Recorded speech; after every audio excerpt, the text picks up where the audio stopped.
Halo, apa kabar pemirsa? Senang sekali saya Imam Asyari bisa kembali menemani Anda di program yang syarat dengan informasi inspiratif dan juga kesehatan untuk Anda dan juga keluarga. Inilah dia, Bincang Sehati.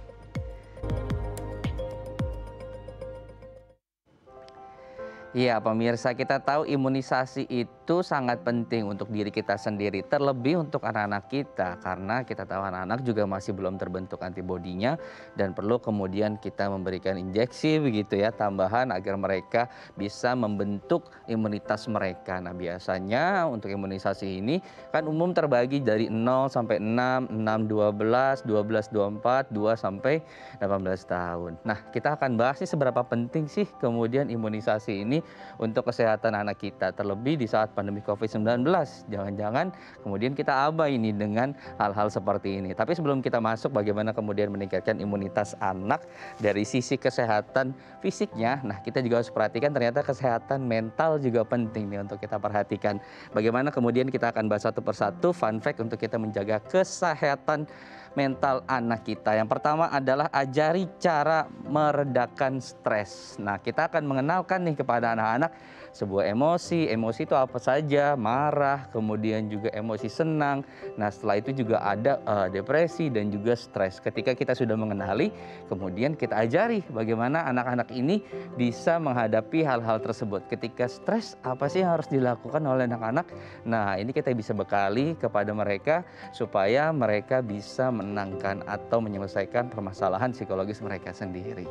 Berikutnya adalah bina hubungan baik dengan anak. Tidak hanya kuantitas yang harus kita berikan kepada mereka saat kita berinteraksi, tapi kualitas bagaimana kita berinteraksi dengan anak-anak juga ini bisa kita tingkatkan kembali untuk membuat sebuah hubungan atau relation kepada anak itu lebih baik gitu. Hal-hal positif bisa kita berikan kepada anak-anak dan juga contoh-contoh baik yang kita contohkan kepada anak-anak juga kemudian bisa dicontohkan oleh mereka sehingga hubungan relasi kita ini akan lebih baik kepada anak kita. Yang ketiga fun fact-nya adalah meningkatkan rasa percaya diri anak. Biasanya anak-anak kan sering mencoba nih pemirsa dan kemudian gagal. Nah, disitulah ada peran orang tua untuk kita memberikan semangat dan juga motivasi untuk mereka mengulangi hal tersebut dengan cara yang berbeda sampai dengan mereka mencapai apa yang mereka mau sehingga kemudian kepercayaan diri mereka akan bisa tumbuh dan juga bangkit. Nah, ini bisa menjadi modal dan juga modul ya untuk mereka mengulangi ketika menyelesaikan suatu permasalahan. Nah, ini bisa diulangi ketika gagal, mereka harus memperbaiki sampai dengan mereka berhasil. Nah, dengan cara seperti itulah kemudian kepercayaan diri mereka bisa kembali tumbuh. Fun fact berikutnya adalah membangun kepercayaan anak-anak pada orang tua. Tidak terasa ya, terkadang kita sering sebagai orang tua ini berbohong begitu ya. Janji terus kemudian tidak ditepati. Satu kali, dua kali, tiga kali, sampai dengan seterusnya tanpa disadari kemudian anak-anak jadi rasa percaya kepada kitanya itu turun. Nah, ini juga harus kita perbaiki sedikit-sedikit nih pemirsa. Semoga supaya anak-anak kemudian bisa lebih percaya nih kepada orang tua mereka. Mereka percaya apa yang kita katakan, mereka percaya apa yang kita janjikan, sehingga kemudian relasi kita juga akan bisa semakin bagus dengan anak-anak. Berikutnya adalah biasakan untuk melakukan pola hidup sehat. Nah, selama pandemi kan aktivitas lebih banyak di rumah ya pemirsa ya. Nah, ini bisa kemudian kita melakukan kegiatan bersama yang sehat gitu ya, olahraga bareng dengan makan makanan yang sehat juga, makanan-makanan yang dihasilkan dari hasil yang kita tanam juga di rumah selama pandemi. Nah, ini bisa menjadi momen untuk kita kemudian meningkatkan gaya hidup sehat untuk anak-anak kita. Menarik sekali ya perbincangan kita, ada 5 poin nanti yang akan kita bahas nih pemirsa di segmen selanjutnya. Nanti kita akan menghadirkan pakar untuk membahas hal tersebut satu persatu. Jangan beranjak dulu dari layar kaca Anda, tetap bersama kami di Bincang Sehati.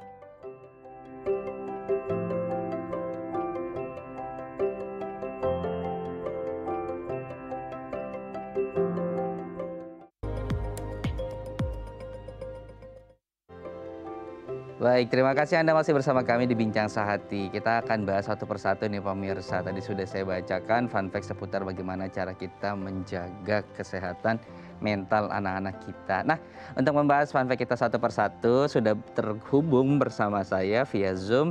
Ada Miss Linawati, SPSI MA, FECM, konselor anak dan remaja, pelaterapis dan parent coach di Klinik Perhati Pluit dan Yayasan LK3 Healing Center Serpong. Selamat pagi Miss Lina, apa kabar? Sehat Ya, selamat selalu dan pagi. selalu awet muda. ketika benar ya kalau kita Sehat. bahagia dan ceria itu ya, itu bisa mempengaruhi kemudian metabolisme kita sehingga kita lebih kelihatan cerah dan awet muda gitu. Baik, Miss Lina, kita akan Betul. bahas seputar fun fact bagaimana menjaga kesehatan anak-anak kita, terutama kesehatan mental gitu ya, yang harus kita perhatikan satu persatu karena anak-anak kita juga beraktivitas di rumah dan kita juga beraktivitas di rumah. Ini momen juga ya untuk kita bisa kenal lebih dekat dengan anak. Nah, kita akan bahas satu persatu ya, Miss Lina. Fun fact-nya yang pertama adalah bagaimana seputar mengajari cara untuk meredakan stres. Nah, bagaimana sih cara kita kemudian mengenalkan stres kepada anak-anak dan bagaimana cara kita kemudian meredakan ini? Ya, thank you buat kesempatannya. Iya, bener banget ya, saat ini kita sedang di rumah terus. Nah, untuk anak-anak nih, dunia bermain hilang ya, dunia ketemu teman hilang. Hmm, Pastinya beberapa anak hmm, cukup stres sih, nggak ketemu teman ya. hmm, Jadi ada beberapa tips yang saya selalu berikan ke orang tua saat pandemi begini, gimana sih supaya anak nggak stres di rumah seperti itu ya. Pertama, kalau ada stres, kita melihat simptom anak ini seperti stres adalah perubahan emosi. Nah, kita bisa lihat nih hmm. kenapa stresnya. Kemudian kita ajarkan dan kenali seperti yang tadi dibilang ya, Ya. kenali. Oh, kamu lagi marah ya. Oh, kamu lagi kesel ya, seperti itu. Dan cara copingnya. Nah, inilah anak-anak kecil kadang kan nggak tahu bagaimana cara untuk coping stresnya. Jadi harus memang diajarkan dari orang tua ya. Kalau pas dia emosi, ajarin tarik nafas. Kalau pas dia memang banyak hal-hal yang membuat dia stres, ajarkan untuk cara mengatur waktunya. Hmm, Biasanya stresnya karena itu pekerjaan. Tapi yang paling penting adalah untuk kesehatan mental hmm, anak-anak supaya nggak stres. Kita harus antisipasi dulu dong supaya dia nggak hmm, stres. hmm, Caranya gimana? Ajak main. hmm. Karena mereka kan lagi nggak bisa Ya, keluar kan, ya. nggak bisa ketemu teman. Jadi bermain itu penting buat anak untuk bisa meregulasi emosi dan menjaga kesehatan mentalnya sih. Jadi jangan lupa Hmm, taruh schedule bermain dengan hmm, anak tiap hari di rumah gitu hmm. bersama orang tua. Oke, baik. Jadi tadi mengenali dulu ya, kita harus kenali emosi, apa saja Hmm, jenisnya, terus kemudian baru kita ajarin bagaimana cara copingnya atau bagaimana cara mengatasinya gitu. Nah, salah satunya kalau misalnya stres tadi bisa bermain bersama gitu ya, dan juga permainannya divariasikan ya, Miss Lina ya, jangan hanya ya, diulang misalnya main ya. game konsol aja, itu aja gitu ya. Tapi bisa misalnya variasi-variasi yang ada motoriknya juga. Baik, berikutnya fun fact-nya adalah bagaimana cara kita kemudian membina hubungan baik dengan anak. Nah, apa sih kemudian harus diperhatikan perihal hal-hal ini nih karena kita hanya mementingkan misalnya durasi saja gitu, padahal kualitasnya juga kan harus harus diperhatikan. Mm-mm. Iya, betul sekali. Justru yang penting kualitas, karena kalau durasi kan banyak orang tua harus bekerja ya dari Hmm, pagi sampai sore. Jadi kalau ngomongin membina hubungan dengan anak, yang penting justru di hmm, kualitasnya. Nah, hmm, bagaimana sih membuat hubungan yang berkualitas? Oke, mulainya dari kesiapan orang tua hmm, dulu nih ya, untuk bisa berhubungan dengan anak itu sendiri. Jadi kalau mau berkualitas, memang siapin waktu khusus untuk memang berbincang-bincang, hmm, ngobrol-ngobrol, nggak nggak sambil hmm, ngapa-ngapain, hmm, nggak sambil pegang gadget juga. Jadi hmm, memang kita menyiapkan waktu khusus. hmm, Walaupun cuma sebentar, kalau berkualitas, anak akan merasa dihargai sih. hmm, Jadi kayak hmm, connectingnya tuh langsung nyambung. Nah, ketika connecting ini langsung nyambung, anak-anak akan merasa, oh aku didengerin ya, hmm, oh aku merasa mama sama papa enak loh ngobrolnya hmm, seperti hmm, itu. Nah, membina hubungan baik dengan anak, yang diobrolin apa sih supaya hubungan baik, kayak kita orang pacaran loh, kalau hmm, hubungan baik apa ya. sih yang diobrolin gitu. Nah, jangan jangan yang ditanya tugasnya melulu, jangan, kan nggak enak ya itu. Hanya yang Jadi mereka kalau suka ya, misalnya kartun yang lagi ditonton gitu, atau hal-hal yang lagi mereka perhatikan gitu ya. ya, terus santai, pujian jangan lupa, Ya, terus sharing. kasus atau masalah-masalah yang orang tua hadapin itu kadang berguna juga buat anak supaya anak juga bisa melihat enak juga nih diajak Hmm. ngobrol seperti itu. Itu Oke, salah satunya sih. baik. Kita masuk ke fun fact yang Mm-mm. berikutnya, membangun kepercayaan diri. Nah, ini terkadang ketika anak-anak mengalami kegagalan, kan motivasi kan kita berikan ya untuk kembali meningkatkan kepercayaan diri mereka, Miss Lina. Tapi terkadang kita orang tua Ya, bingung nih menempatkan empati terlebih dahulu, baru memberikan feedback. Terkadang kita hanya memberikan feedback tanpa meletakkan empati di depan. Nah, gimana sih kemudian proses dan cara-caranya supaya kita bisa meningkatkan rasa percaya diri anak ini? ya. Kalau meningkatkan kepercayaan diri anak, pastinya kasih kesempatan. Hmm. Terus kedua, lihatnya yang positifnya dulu. Nah, Hmm. kadang kan kita orang-orang mami-mami tuh terbiasa lihatnya yang kekurangannya dulu. Itu Hmm. yang jadi kesannya empatinya menurun. Hmm. Coba dibalik, lihatnya dari yang positifnya dulu. Oke. Jadi empatinya pasti kelihatan. Nah, kadang yang positif itu susah dilihat, Miss, gitu kan. Nah, nggak usah terlalu yang besar-besar dulu loh. Yang kecil-kecil juga bermanfaat kok buat anak. Misalnya ya, yang kecil-kecil. Oh, hari ini kamu udah ini ya, gosok gigi. Nah, gitu. Meskipun misalnya ya, gosok giginya kelupaan naruh sikat giginya atau apa Hmm. seperti itu. Lihatnya yang positifnya dulu, Hmm. jangan koreksinya dulu. Nah, itu seperti kayak membuat anak percaya diri. Iya, aku udah bisa gosok gigi sendiri hari ini, Hmm. seperti Hmm. itu. Dari Oke. hal-hal kecil dulu sih, Hmm. meningkatkan percaya diri itu Hmm. dan kasih kesempatan. Mm-mm. Oke, baik. Jadi dari hal kecil yang positif dulu kita lihat, terus kita Mm-mm. berikan selamat gitu ya atas pencapaiannya, baru kemudian kita memberikan koreksi kecil gitu ya. Semoga dia bisa Nggak menjadi apa-apa, lebih baik ya. nanti dalam melakukan hal tersebut. Baik.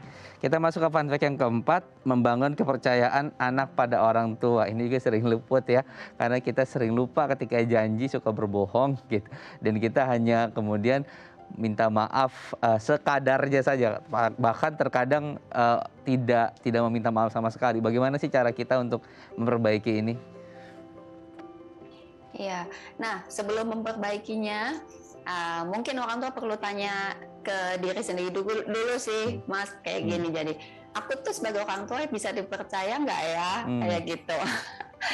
Jangan kita menuntut atau berharap anak percaya kalau kita sebagai orang tua, sebagai figur yang memberikan kepercayaan, nggak bisa Ya, memberikan rasa aman itu. ya. Ya, karena anak-anak akan belajar kepercayaan dari bagaimana rasa aman dia bisa percaya terpenuhi. Ya, seperti tadi dari yang contoh ya, janji-janji kecil itu perlu ditepati buat anak supaya anak bisa belajar menaruh kepercayaan dari hal-hal kecil dulu sih. Ya, karena itu dasarnya sampai nanti dia bertumbuh dewasa untuk dia bisa percaya juga kepada orang lain. Nah, sebegitu dahsyatnya loh. Jadi faktor kepercayaan dari kecil ini perlu ditumbuhkan dengan orang tua dulu. Bisa nggak orang tua membangun kepercayaan ini? Kalau seandainya sampai nggak sempat memenuhi janji, minta maaf yang seperti tadi penting, tapi jangan lupa minta maafnya serius, tatap mukanya, terus kita bilang minta maaf dengan kesungguhan hati seperti kita lagi ngobrol sama orang dewasa. Kalau kita minta maaf kan benar-benar penuh rasa tanggung jawab. Kadang itu yang terlupakan sih karena nganggep itu anak-anak ya. Jadi anak-anak nggak ngerti lah atau udah gampang lah kayak gitu. Padahal itu penting sekali. Ya. Oke. Jadi hal-hal kecil seperti bagaimana menepati janji kepada anak-anak, nah ini harus diperhatikan karena sedahsyat itu nanti efeknya ketika mereka sudah tidak percaya dengan kita ya, orang tua, bisa jadi mereka sulit nanti percaya dengan orang-orang di luar rumah gitu, karena di rumah saja sulit untuk melakukan atau meletakkan kepercayaan mereka. Yang terakhir, Miss Lina, biasakan untuk pola hidup sehat. Nah, apa kemudian relasinya antara kita menerapkan pola hidup sehat pada anak-anak dengan tadi kesehatan mental si anak ini tersebut? Ya, ada kaitannya. Kan kalau ada moto tuh, mensana in corpore sano Corpore ya, sano. di dalam tubuh yang sehat terdapat jiwa yang kuat. Nah, Oke. jiwa ini kan keseluruhan ya, whole Hmm, hmm, child itu. Pertama yang pasti fisik dulu ya. Jadi anak walaupun di rumah, walaupun pandemi ini jangan lupa bikinin schedule kegiatan-kegiatan. Kalau anak kecil tuh yang banyak motorik, yang banyak aktivitas fisik, termasuk olahraga kecil-kecil, olahraga bareng sama mama papa juga boleh. Nah, kalau fisik ini pasti ngomongin olahraga, terus kebersihan hmm, sama hmm. makanan. Ya. Makanan ini juga pengaruh. Nah, ketika fisik ini juga bagus, maka ada kaitannya sama metabolisme tubuh, hormon. Nah, inilah yang akan menstabilkan sih emosi kita, jadi emosi anak-anak jadi lebih bisa terkontrol ya. Nah, salah satunya juga adalah kalau anak-anak udah pasti sih main ya. Balik lagi ke main. Karena main itu bisa dua-duanya, bisa untuk fisik, bisa untuk mentalnya juga ya. Kebutuhan anak kan memang main. Jadi kalau kebutuhannya terpenuhi, yang pastinya dia akan sehat secara emosi dan mentalnya juga seperti itu. Jadi pekerjaan anak itu main ya. Jadi Iya, kita main. harus tahu bahwa ketika anak main itu bahwasanya mereka sedang bekerja gitu ya, bukan bermain. Iya. Jadi kita tidak mudah kemudian memberikan komentar negatif atau memarahi gitu ya, kok main mulu, padahal dia lagi kerja ya, Miss Lina ya. Baik, Miss Lina terima kasih sudah berbagi Iya. informasi inspiratif seputar bagaimana cara kita menjaga kesehatan mental anak-anak. Karena perlu nih bakal-bakal seperti ini kita suarakan terus ya, supaya orang tua juga bisa lebih mahir dan juga lebih jago dan juga lebih tepat bagaimana cara menghadapi anak-anak mereka. Miss Lina terima kasih, sehat selalu, salam untuk teman-teman yang lain. Ya, salam. Baik, nah pemirsa tadi kita sudah membahas bagaimana cara kita menjaga kesehatan mental anak, tapi tidak kalah penting juga untuk kita membahas bagaimana menjaga kesehatan fisik anak. Salah satunya dengan meningkatkan imun mereka, dan caranya adalah dengan imunisasi. Nah, imunisasi apa saja yang harus kita tahu untuk anak-anak kita akan bahas nanti ya, usai jeda. Jangan beranjak, tetap bersama kami di Bincang Sehati.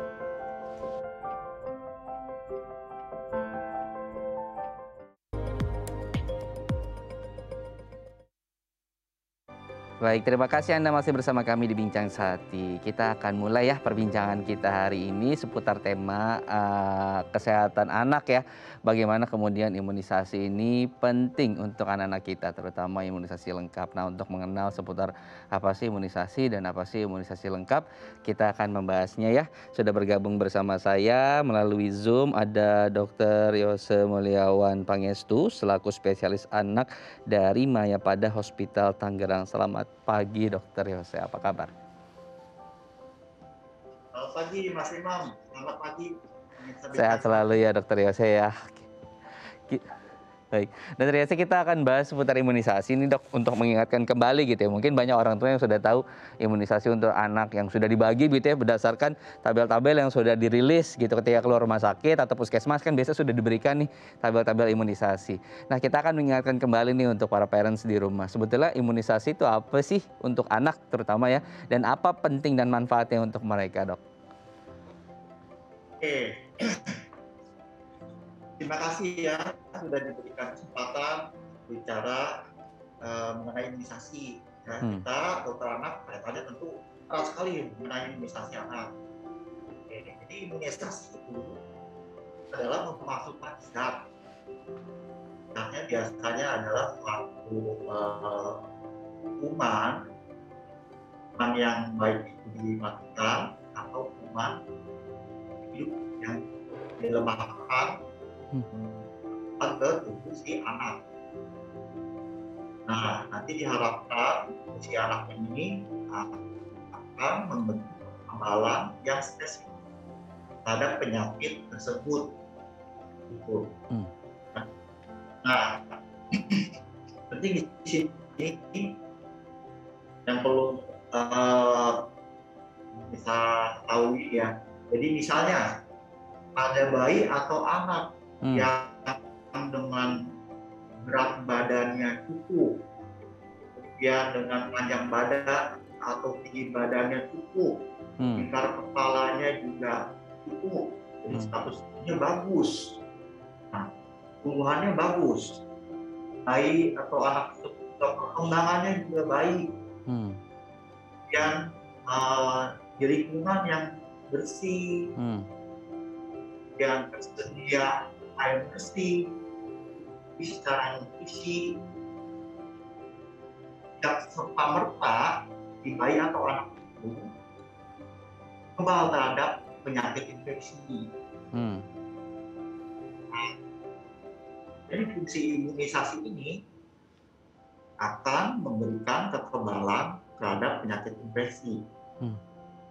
Jadi kalau kemudian hari mungkin nanti penyakit tersebut akan diderita sama si anak, bila anak tersebut tidak diberikan imunisasi, tentunya akan memberikan kekebalan. Seandainya sakit, pun mungkin sakitnya lebih sedikit, ringan.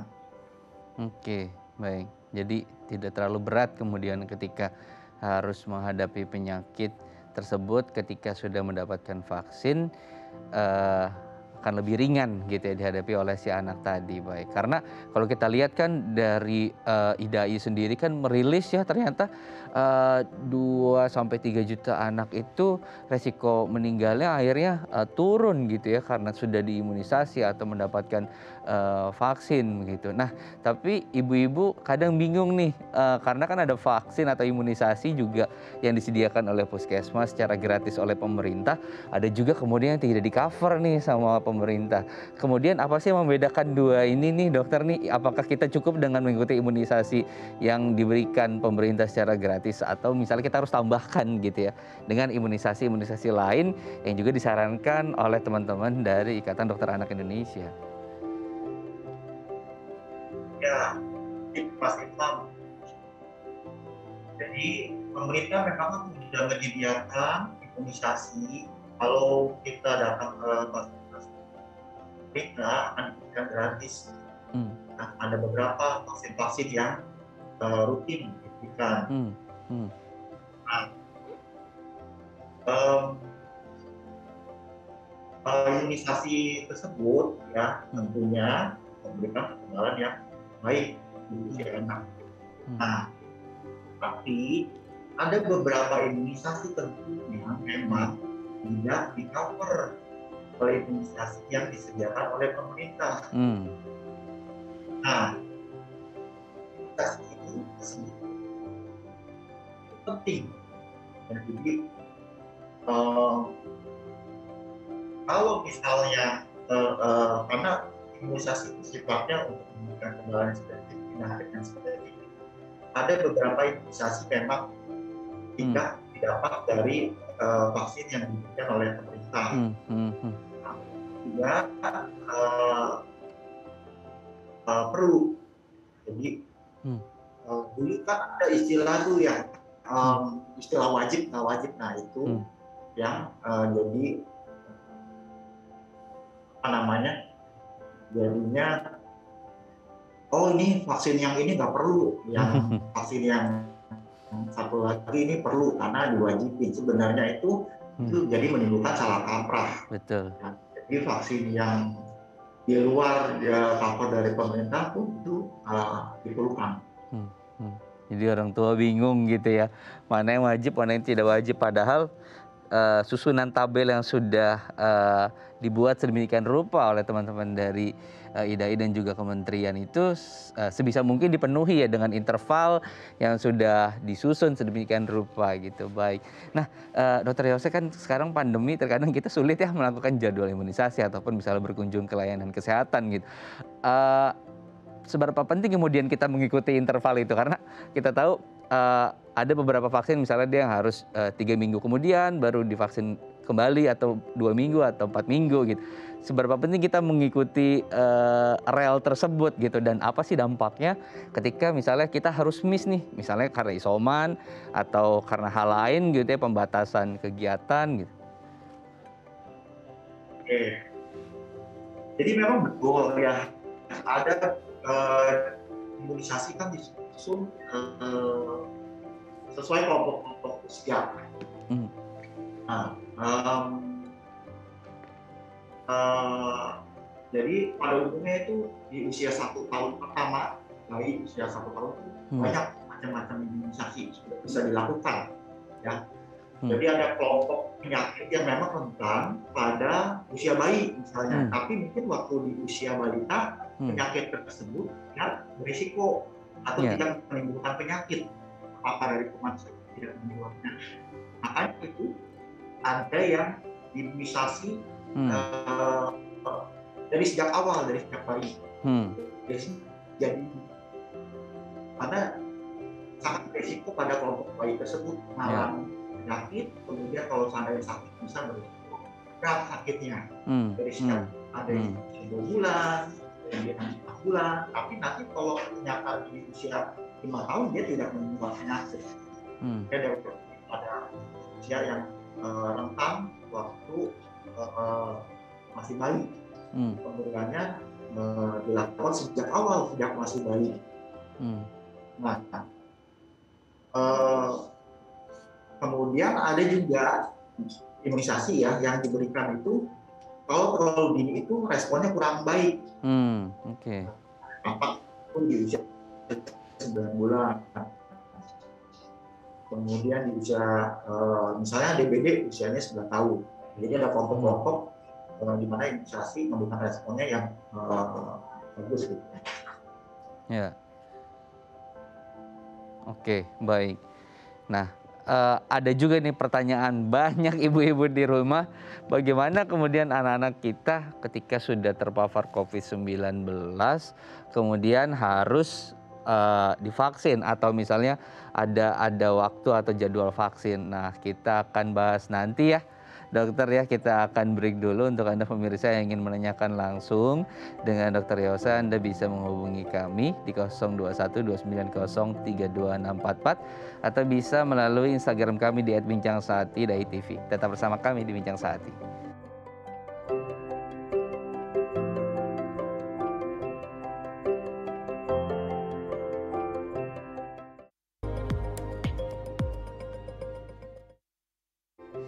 Baik, terima kasih Anda masih bersama kami di Bincang Saati. Kita akan kembali melanjutkan perbincangan seputar pentingnya imunisasi kepada anak, khususnya imunisasi lengkap gitu ya. Imunisasi yang sudah dibuat jadwalnya sedemikian rupa oleh teman-teman dari Ikatan Dokter Anak Indonesia dan juga Kementerian Kesehatan. Sebisa mungkin untuk diikuti gitu. Dan juga untuk imunisasi ini kita harus berpikir bahwa ini adalah investasi, bukan sesuatu yang memberatkan kita. Karena kemudian dengan anak kita sehat dan juga fisiknya juga kuat, nah pertumbuhannya, perkembangan juga akan baik dan ini menjadi sesuatu yang akan kita tuai nanti di kemudian hari. Nah, kita akan kembali melanjutkan perbincangan dengan Dokter Yose. Dokter Yose, ini banyak orang-orang yang berpikir gini, orang dulu kan tidak diimunisasi, terus kemudian masih sehat gitu ya, bugar sampai sekarang gitu. Kenapa sekarang kemudian diwajibkan nih anak-anak untuk melakukan imunisasi? Nah, bagaimana kita menjawab pola-pola pemikiran seperti ini yang sepertinya di masyarakat Indonesia juga masih ada gitu? Ya, itu salah satunya memang benar. Ada beberapa orang tua, dulu anak saya nggak apa-apa tuh ya, waktu zaman dulu nggak diimunisasi, jarang sakit tuh, gitu. Nah, oke, ya, jadi gini, zaman dulu kan beda ya sama zaman sekarang. Ya, zaman dulu mungkin aja akses informasi nggak semudah sekarang. Jadi ada beberapa kejadian penyakit atau infeksi kurang terekspos dibanding zaman sekarang. Sekarang lebih mudah orang-orang mengakses informasi, data lebih gampang kita akses, ya. Jadi mungkin salah satu faktornya mungkin kurang terekspos itu teknologinya. Yang waktu itu mungkin anaknya sehat. Nah, mungkin belum tentu anak yang di sebelah bisa jadi jangan sakit. Nah, yang kita perlu itu sebenarnya data yang besar,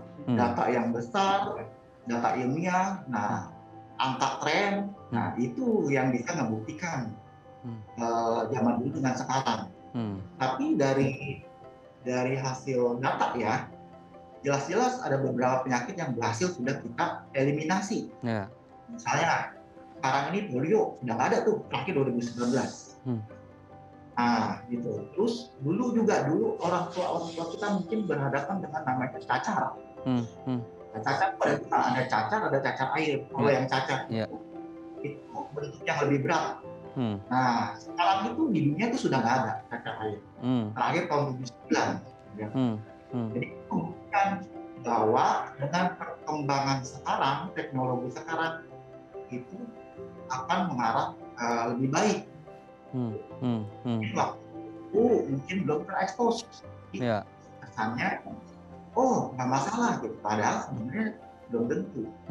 Oke. Ya kira-kira begitu. Jadi karena dulu nggak ada medsos ya, jadi tidak banyak kemudian data-data atau hal-hal yang bisa kemudian secara teknologi kita simpan, rekam medis disimpan, terus dianalisa gitu.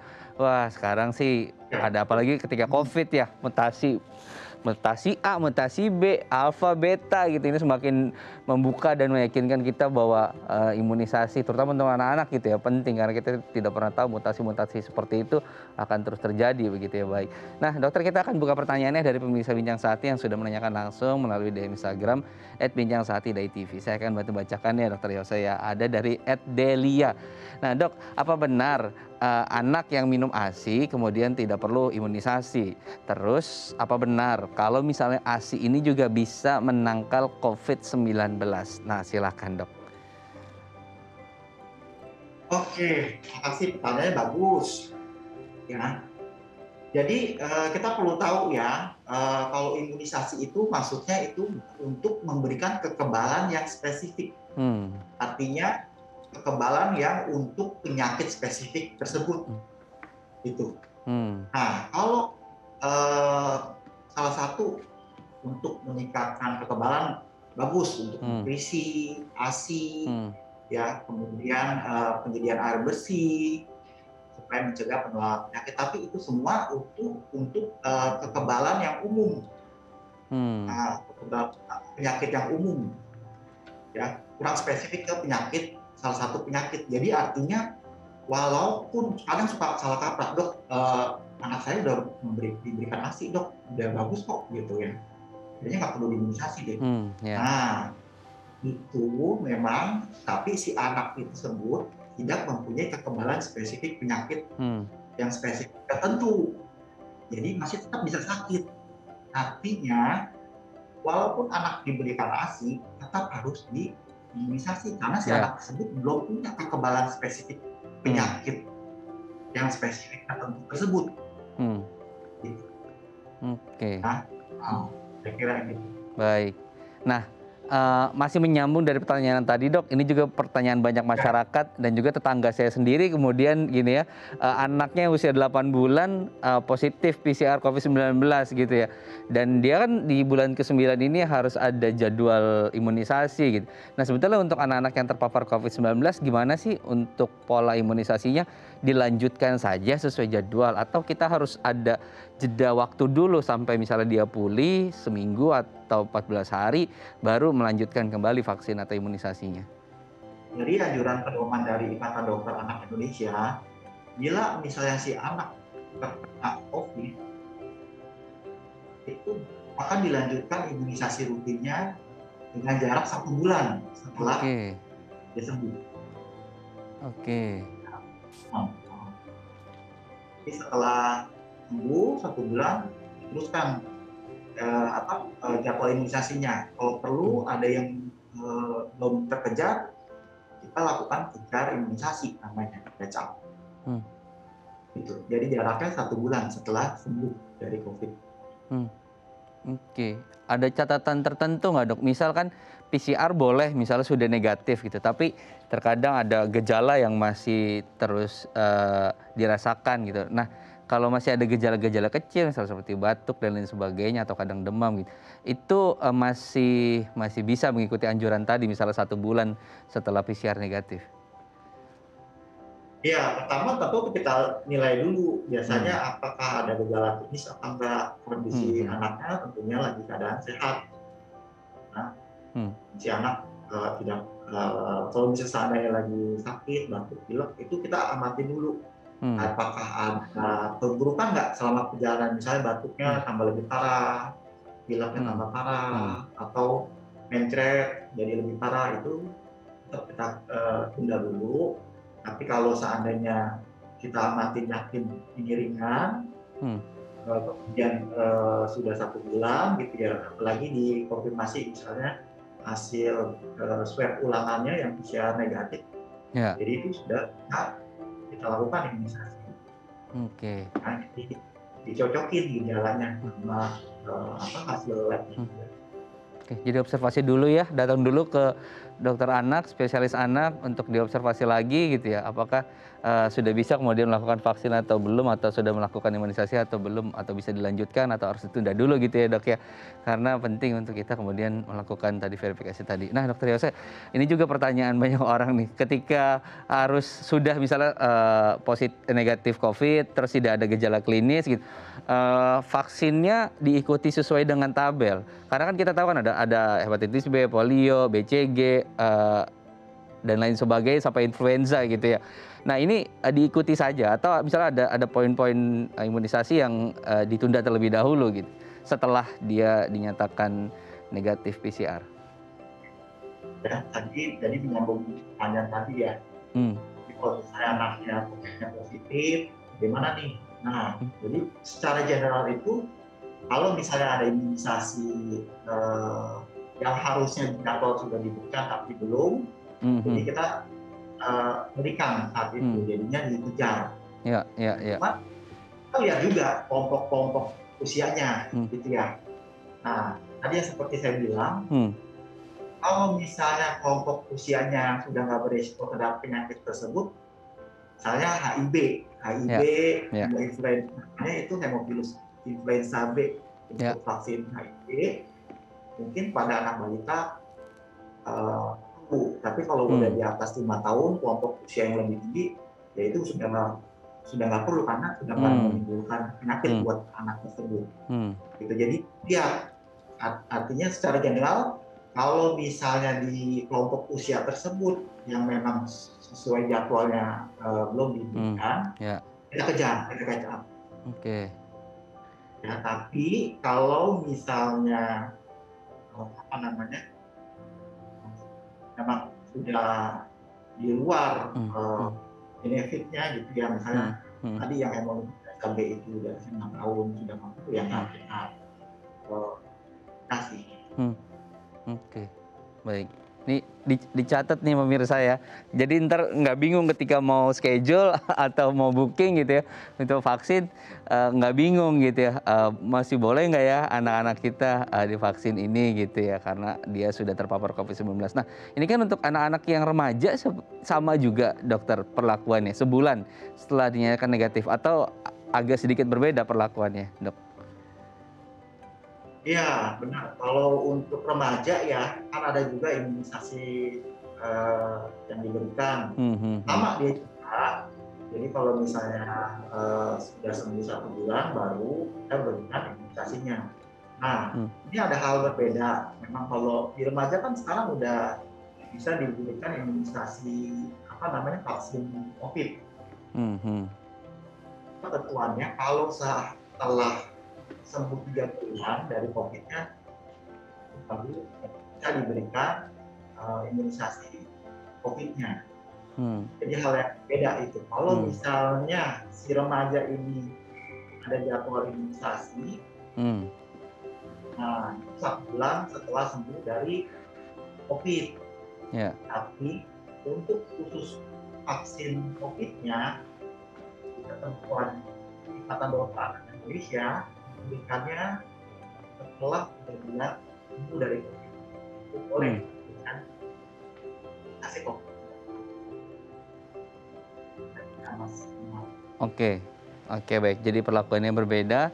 Jadi cukup jelas dijelaskan ya oleh Dr. Yose bagaimana perbedaannya karena untuk anak-anak dengan rentang usia sudah mulai remaja begitu. Ini berarti rentang usianya usia berapa sampai berapa dok?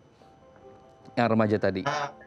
Ya kan 12 ke atas. 12 ke atas ya, oke. Nah tadi perlakuannya juga berbeda, baik. Nah menarik sekali nih dokter perbincangan kita. Kita akan lanjutkan nanti di segmen berikutnya ya. Karena kita juga nanti akan berbagi tips bagaimana cara kita kemudian mengajarkan anak-anak agar juga taat kepada prokes. Karena ada juga beberapa sekolah atau daerah yang akan melakukan kegiatan tatap muka gitu ya. Sekalipun tatap mukanya hanya seminggu sekali. Nanti kita akan bahas ya dok ya di segmen berikutnya untuk Anda pemirsa yang masih ingin bertanya dengan Dr. Yose. Anda bisa menghubungi kami di 021 293 0810 3244. Saya harus break dulu, tetap bersama kami di Bincang Saat ini.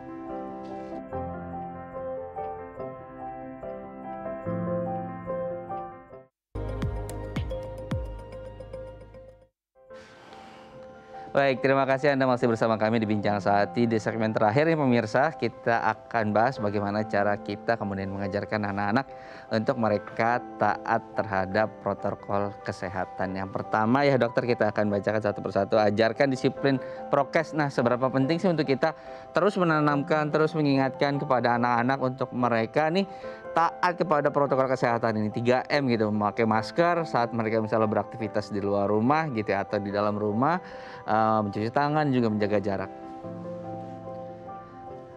Ya, makasih Mas Ilham. Jadi memang kalau sudah mulai dibuka sekolah, tentunya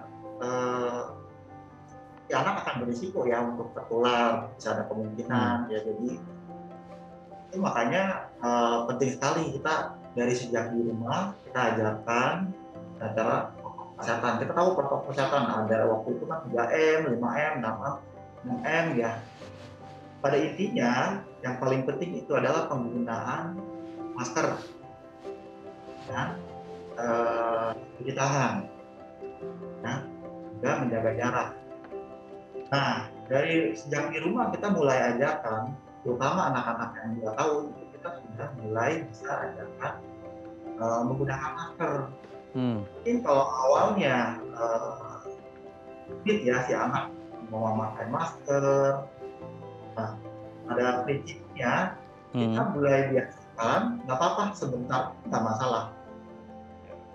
5 menit, 10 menit, nggak masalah, nanti dia lepas. Tapi jangan kelama-lamaan. Kita biasakan, makin lama kita panjangin. Pakai masker.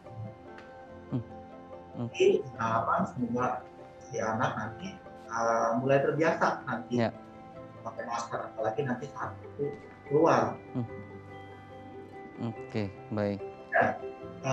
Ada juga kita ajarkan gimana cara mencuci tangan. Nah, ada langkah-langkahnya, ada 6 langkah menggunakan. Sebenarnya itu lebih mudah dibandingkan memakai masker. Ada 6 langkah, dari yang dari mulai telapak tangan, tangan, ya. Kalau ada tes Ikatan Dokter Anak Indonesia pun.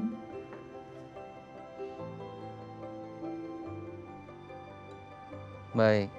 Jadi kita mengajarkan juga kepada anak, dan juga kita sebagai orang tua harus sabar ya dok ya, ketika mengajarkan kepada anak-anak. Jangan kemudian kita mudah marah atau mudah emosi saat anak-anak misalnya tidak melakukan apa yang sudah kita ajarkan, terutama cara memakai masker yang benar gitu. Terkadang kan anak juga nggak ngerti ya, masker suka turun ke bawah gitu, atau misalnya terkadang suka copot terus lupa lagi dipakai gitu saat makan gitu. Nah, ini kita harus bisa toleransi sedikit sambil memberikan tadi gitu semangat kepada mereka untuk bisa terus taat kepada prokes.